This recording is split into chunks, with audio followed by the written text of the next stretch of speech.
이번 시간에는 많은 분들이 관심을 가지고 투자하시는 일드맥스 ETF들의 최근 1년 수익률을 총 정리해보고 투자자들에게 정말 중요한 ROC 세금 환급 정보까지 자세히 알아보겠습니다. 미국 고배당 ETF에 투자할 때 단순히 표면적인 분배금만 보는 것이 아니라 실질적인 총수익률과 세금 문제까지 고려해야 진짜 수익을 지킬 수 있습니다.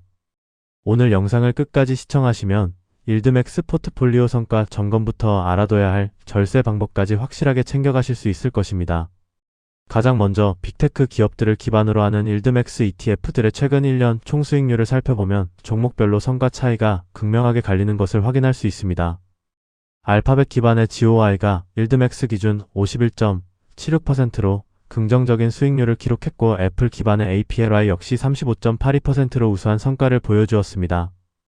반면 마이크로소프트를 추종하는 MSFO는 마이너스 19.77%, 메타를 추종하는 FBY는 마이너스 16.9%를 기록하며 수익률 방어에 다소 고전하는 모습을 보여주었습니다.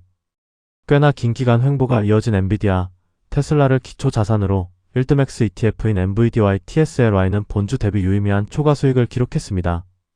다음으로 반도체 섹터 기반의 일드맥스 ETF 성과를 확인해보면 AMD를 기반으로 하는 AMDY가 102.4%의 훌륭한 총수익률을 달성하며 돋보이는 성과를 기록했습니다. TSMC를 추종하는 TSMI 역시 일드맥스 기준 45.46%의 준수한 성과를 냈지만 슈퍼마이크로 컴퓨터 기반의 SMCY는 마이너스 55.13%라는 매우 부진한 수익률을 기록 중입니다. 기초 자산인 본주의 성과에 따라 커버드콜 상품의 성적표도 큰 변동성을 보인다는 것을 확실히 알 수 있습니다.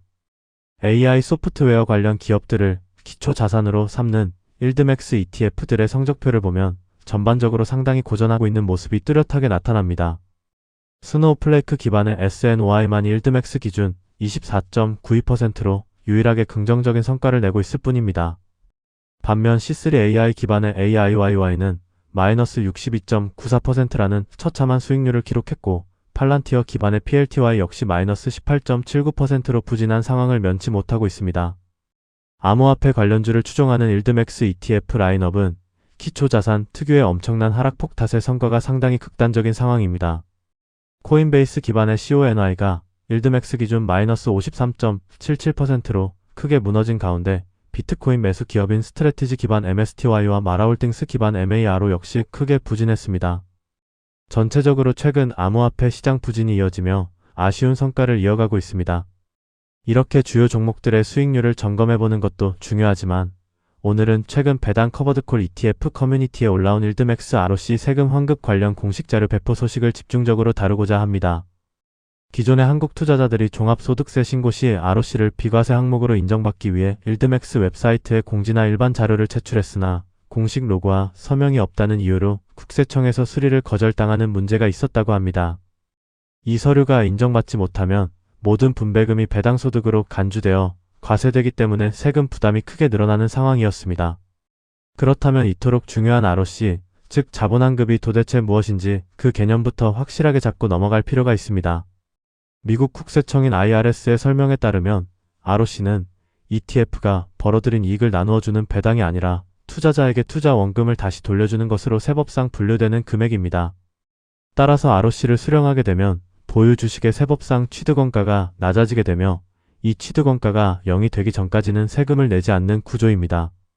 이러한 ROC가 발생하는 상황은 크게 세 가지로 요약해 볼 수 있는데 첫 번째는 ETF가 실제 벌어들인 배당이나 실현이익보다 더 많은 금액을 투자자에게 분배금으로 지급했을 때 발생합니다. 두 번째는 커버드콜 옵션 거래, 특성상 프리미엄 현금을 수취한 시점과 세법상 손익을 인식하는 시점이 불일치할 때 발생할 수 있습니다.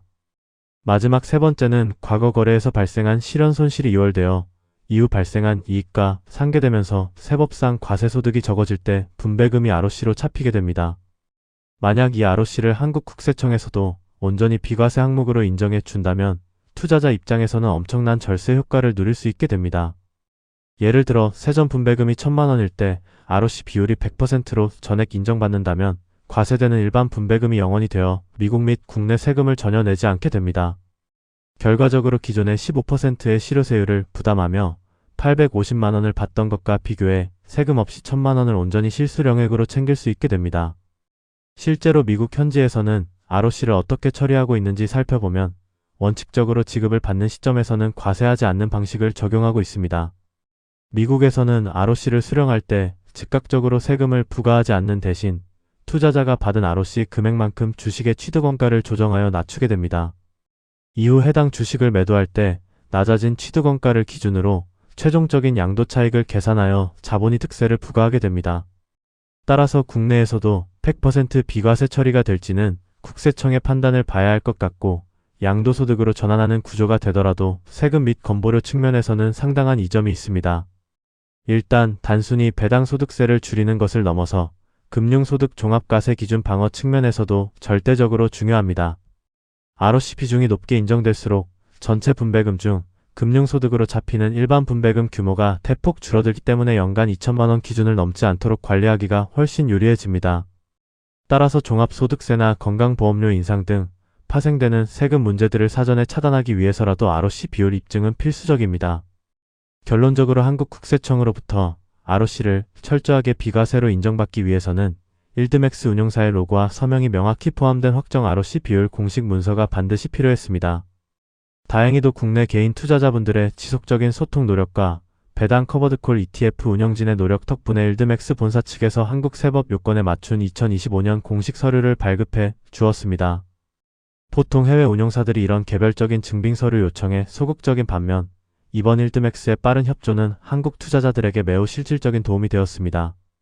국세청 증빙용으로 사용할 수 있는 이 공식 서류를 다운로드하는 방법은 두 가지 경로로 자세히 안내되어 있습니다. 첫 번째는 네이버 카페 공지에 공유된 구글 드라이브 폴더 링크에 접속하여 손쉽게 필요한 파일을 직접 다운로드하는 방법입니다. 두 번째는 일드맥스 공식 홈페이지의 세무문서 페이지에 직접 방문하여 해당 공식 자료를 확인하고 확보하는 방법이 있습니다. 고정 댓글에 네이버 카페 링크가 있으니 참고하시면 좋을 듯합니다. 추가로 문서 활용 방안이나 환급 처리 절차 등이 궁금하신 분들은 배당 커버드콜 ETF를 지속적으로 확인하시길 바랍니다. 많은 투자자분들이 계시기 때문에 추가 정보들이 공유될 것으로 기대되고, 저도 다룰 만한 정보가 있다면 영상 제작해 보도록 하겠습니다. 이렇게 오늘은 일드맥스 ETF들의 섹터별 최근 1년 성과를 리뷰해보고 투자 수익을 온전히 지키기 위해 필수적인 ROC 세금 환급 절차와 중요성에 대해 자세히 알아보았습니다. 고배당 커버드콜 상품은 표면적인 분배율도 중요하지만 오늘 살펴본 것처럼 세금을 얼마나 효과적으로 방어하느냐에 따라 실질 수익률이 완전히 달라질 수 있습니다. 오늘 안내해드린 공식 서류 다운로드 방법을 잘 활용하셔서 성공적인 절세 혜택을 챙기시길 바라며 다음 영상에서도 더 깊이 있는 분석으로 찾아뵙겠습니다.